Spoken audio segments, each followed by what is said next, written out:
Larmet om händelsen nådde SOS Alarm strax före klockan 12 på måndagen. Enligt SOS har någon form av explosion inträffat vid Fysikum, fysiska institutionen vid Lunds universitet. Vid institutionen arbetar flera hundra anställda. Forskningen vid institutionen täcker ett brett spektrum av modern fysik. Vi är på plats med 4 stationer och inväntar ytterligare förstärkning.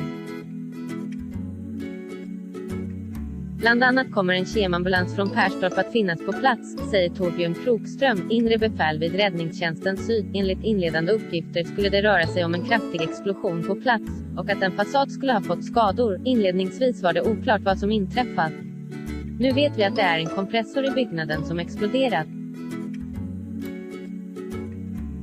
En hel vägg har blåsts ut, säger Torbjörn Krokström. Vad man känner till nu ska ingen människa ha kommit till skada i samband med explosionen. Hur många personer som befunnit sig i den aktuella byggnaden är okänt. Larmet kom från personer utifrån byggnaden. Inifrån kom det inte något larm, säger Torbjörn Krokström. Vid 12-tiden pågick en intensiv räddningsinsats på platsen.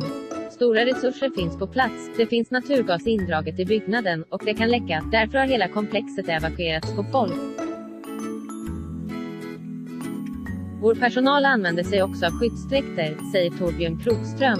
Hur länge räddningsinsatsen behöver pågå är okänt för tillfället. Det finns i nuläget ingen förklaring till varför explosionen inträffat.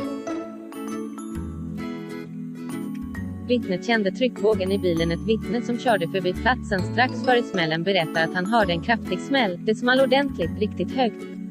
Man vaknade verkligen till. Tryckvågen kändes i bilen, säger vittnet som befann sig 70-80 meter därifrån.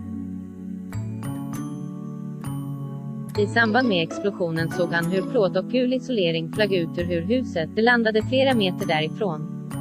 Samtidigt såg jag hur människor sprang därifrån, säger vittnet. Stora plåtsjock och isolering landade på bilar som stod parkerade i närheten.